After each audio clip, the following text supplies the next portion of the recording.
Kapag naririnig natin ang pangalang Long Mejia, ang agad na pumapasok sa isip natin ay ang kanyang nakakatawang muka at ang mga hirit niya na laging nagpapasaya sa atin sa telebisyon. Sa loob ng maraming taon, naging bahagi siya ng mga sikat na comedy show at pelikula kung saan ang bawat galaw niya ay sapat na para tumawa ang mga tao.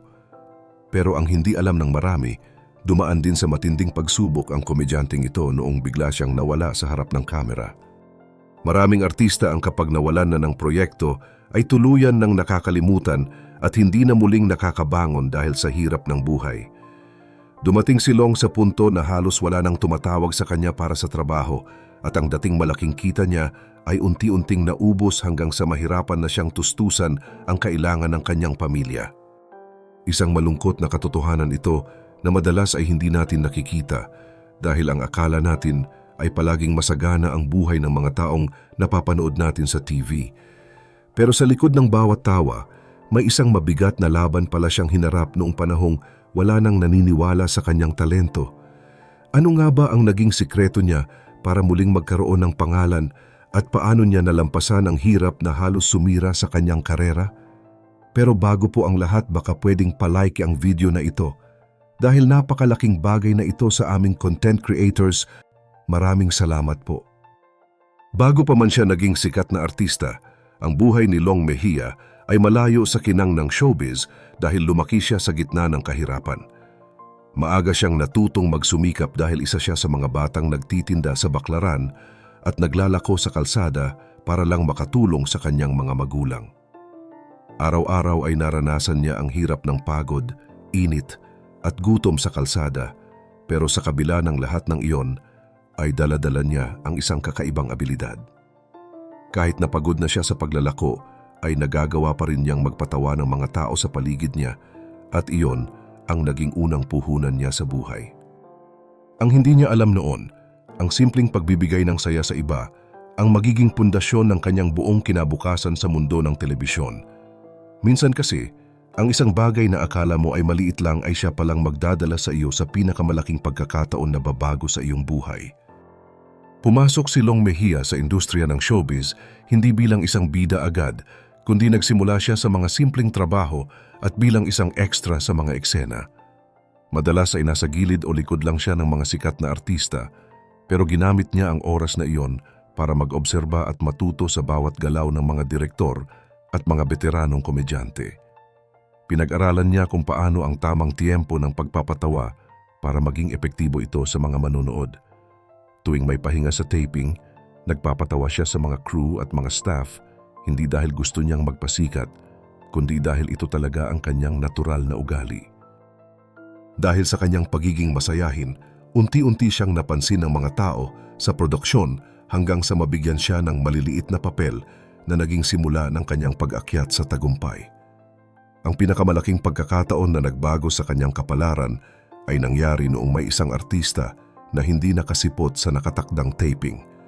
Dahil kailangan ng kapalit, pinagkatiwalaan si Long na gawin ang papel at doon niya na ipakita ang kanyang husay sa pagpapatawa na hindi malilimutan ng mga direktor.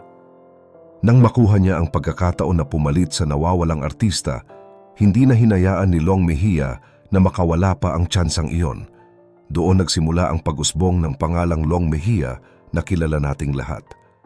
Mula sa pagiging isang extra na nakatayo lang sa likod, naging regular na siya sa mga programa hanggang sa siya na mismo ang hinahanap-hanap ng mga tao. Sa rurok ng kanyang kasikatan, siya ang naging paboritong komedyante sa telebisyon dahil sa kanyang galing sa adlib o ang pagbibitaw ng mga biro kahit wala itong nakasulat sa script. Isang tingin o isang simpleng galaw lang niya ay sapat na para magtawanan ang mga tao sa studio. Sa panahong iyon, tila walang katapusan ang dating ng trabaho at pera sa kanyang buhay dahil mahal na mahal siya ng masa. Pero sa mundo ng showbiz, may mga bagay talaga na hindi mo kayang kontrolin kahit gaano ka pa kagaling sa iyong trabaho. Habang tumatagal, unti-unting nagbago ang takbo ng industriya ng telebisyon at nawala ang mga lumang comedy show na naging tahanan ni Long sa loob ng maraming taon. Nagbago ang gusto ng mga manonood at pumasok na ang mga bagong muka sa sining ng pagpapatawa. Dahil dito, dahan-dahang nawala ang ningning ni Long sa ilalim ng spotlight. Mula sa pagiging abala araw-araw, napalitan ang kanyang buhay ng matinding katahimikan. Wala nang tumatawag sa kanya para sa mga bagong proyekto, wala nang pumapasok na kita, at dito na nagsimula ang pinakamahirap na laban sa kanyang buhay. Isang matinding gising ito para sa kanya na kahit gaano ka man kasikat noon, ay pwedeng maglaho ang lahat sa loob lang ng isang iglap. Doon niya napatunayan kung sino talaga siya kapag wala ng mga ilaw na nakatutok sa kanyang muka. Sa isang tapat na pag-amin, sinabi ni Long na dumating siya sa punto na hirap na talaga siya sa buhay. Sa usaping pangkabuhayan, may mga araw na wala na siyang maipambili ng pagkain para sa kanyang pamilya at may mga oras pa na pati gamot para sa sarili ay hindi na niya mabili. Dahil sa kagustuhang makaraos, nabaon siya sa mga utang at napilitang magsanla ng mga mahahalagang gamit sa bahay. Nawalan din siya ng sasakyan na malaking tulong sana sa kanyang pagbiyahe. Pero bukod sa pera, ang mas masakit para sa kanya ay ang mawalan ng tiwala sa sarili. Napakahirap sa isang tao ang pakiramdam na wala nang naniniwala sa iyong kakayahan at tila nawalan ka na ng direksyon kung saan ka papunta. Sinubukan niyang baguhin ang kanyang kapalaran sa pamamagitan ng pagpasok sa mundo ng politika sa Camarines Sur.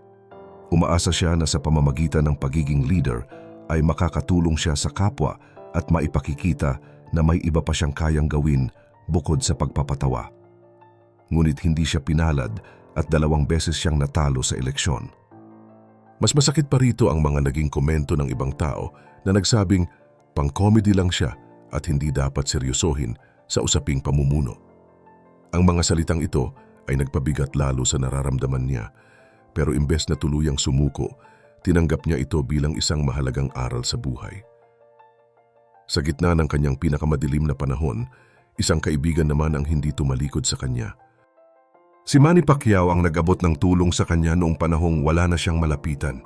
Ang tulong na ito ay hindi lang nagbigay ng ginhawa sa kanyang bulsa, kundi nagbigay din sa kanya ng panibagong pag-asa at lakas para bumangon muli mula sa pagkakalubog. Dahil sa tulong na natanggap niya mula sa mga kaibigan, napagtanto ni Long Mejia na hindi sapat ang umasa lang sa iba kung gusto niya talagang magbago ang kanyang buhay. Kaya naman, gamit ang isang cellphone at ang kanyang tapang na magsimula muli, pinasok niya ang mundo ng social media. Walang mamahaling camera o script, basta dala lang niya ang kanyang natural na galing sa pagpapatawa. Nagsimula siya sa paggawa ng mga simpleng video, mga prank, at kulitan sa kalsada na dati na niyang ginagawa noong bata pa siya. Hindi nagtagal, unti-unting nag-viral ang kanyang mga video hanggang sa dumami ang kanyang mga followers at muli siyang napansin ng publiko. Ngayon, hindi na lang siya basta komedyante sa TV, kundi kilala na rin siya bilang Father of TikTok PH, isang patunay na kaya niyang sumabay sa makabagong panahon. Sa kanyang YouTube channel na Master Long Mejia, ipinakita niya ang kanyang totoong buhay at ang kanyang kwento ng pagbangon. Nakikipag-collab din siya sa mga sikat na artista gaya nina Luis Manzano at John Estrada na lalong nagpatibay sa kanyang pangalan bilang isang digital star. Mula sa pagiging halos nakalimutan ng lahat, muli siyang minahal ng mga tao dahil sa kanyang pagiging totoo. Dahil sa kanyang muling pagsikat sa internet, isang malaking pinto na naman ang bumukas para sa kanya. Si Coco Martin mismo ang nagbigay sa kanya ng pagkakataon na mapasama sa sikat na seryeng Batang Quiapo bilang si Peng. Sa loob ng 3 taon, muli niyang napatunayan na hindi nawawala ang kanyang talento kahit gaano pa katagal siyang nawala sa harap ng kamera. Naging pagkakataon ito para ipakita niya ang kanyang husay sa mas malaking grupo ng mga manonood. Ngunit ang pinakamahalagang pagbabago kay Long ay hindi lang ang kanyang pagbabalik sa showbiz, kundi ang pagiging isang matalinong negosyante. Ngayon, mayroon na siyang sariling appliance store at iba pang mga pinagkakakitaan. Natuto na siyang mag-ipon, mag-invest at magplano para sa kinabukasan ng kanyang pamilya upang hindi na muling maranasan ang hirap na pinagdaanan niya noon. Ang kwento ni Long Mejia ay isang magandang paalala na ang buhay ay hindi lang tungkol sa pag-akyat sa itaas, kundi tungkol din sa kung paano ka babangon kapag ikaw ay nadapa. Ipinakita niya na basta marunong kang lumaban at hindi ka sumusuko, laging may pagkakataon para sa isang bagong simula. Ang tunay na lakas ng isang tao ay makikita sa kanyang determinasyon na baguhin ang kanyang tadhana sa kabila ng mga pagsubok.